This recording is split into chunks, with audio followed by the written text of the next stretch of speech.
I want to introduce the song made from my poem, Even the Stones Cry Out, which will be available on all music services on Friday, May 22nd, by beginning with one of my early poems called A Book of Hours.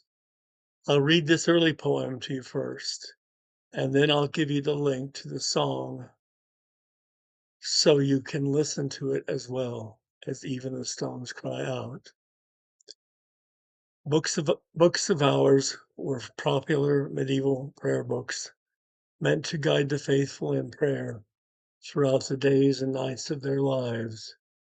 My poem, A Book of Hours, is my own inspired prayer book, a sequence of visions and upheavals inscribed in the hours, days, nights, and years of my life.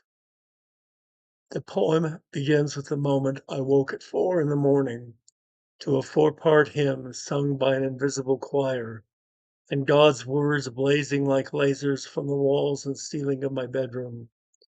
What followed were years of dislocation, loss, recognition, and revelation, each one like an hour in which God acted to speak, if not literally, then metaphorically, and redirect my life.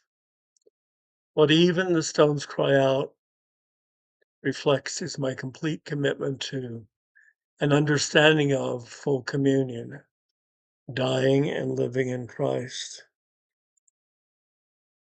Not a single moment, but a lifelong unfolding. Decades later, in my poem, Even the Stones Cry Out, this communion is expressed in a rather startling but, yes, way. The early upheavals reveal themselves in the metaphor of the pearl of great price, the place where Alpha touches Omega, the beginning touches the end, linked by the cross. This pearl, this communion offering, becomes bone of my bone, flesh of my flesh. Communion is not something we take, it is something that takes, envelops us. As Ezekiel ate the scroll, we eat him, because he, God that is, has already eaten us, to put it more boldly. This communion widens, it extends beyond boundaries. Christ has others we knew not of, from many lands and many places, both seen and unseen, who may not use our terms or share our paradigms, yet they hear the same voice, the same multi-parted hymn, and follow, maybe still using different paradigms and different terms. A Book of Hours is the beginning of that arc. Even the stones cry out is its flowering.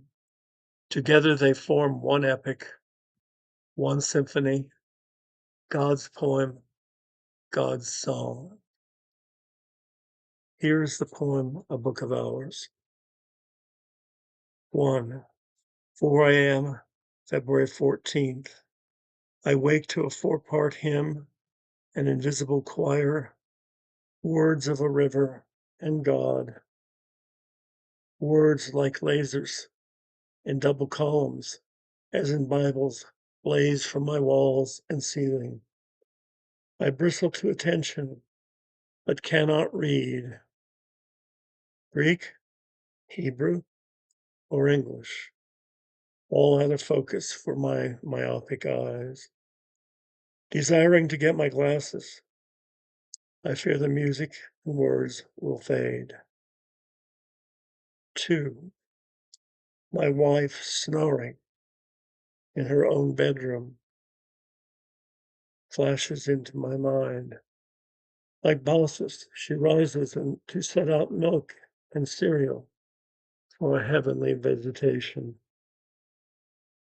But when Ezekiel and John ate God's words, the syllables like halva in their mouths proved ipecac. 3. April 12th. The college where I teach shuts my department like a book. I step up my search for the hymn I've heard. 4. a Baptist hymnal. Humming, I recognize the words and tune by Havergal. Like a river glorious is God's perfect peace, over all victorious in its bright increase. 5. May 25th. Wife moves out, taking one cat, leaves me with the other. Lawn chairs and a bed. Files for divorce. 6 months of wandering. I flee to Kentucky to finish graduate school. Like a book, Colorado. Home for 3 generations seems closed forever. 7. Worn like a hair shirt. Through time and place. Havergal's chorus. Stayed upon Jehovah. Hearts are fully blessed. Finding as he promised. Perfect peace and rest. 8. A decade later. Still moving toward the sun. I walk the can and stones to Ridley. My mind stayed on echoes, whether one eats God's words or wakes within them. Does upheaval always follow?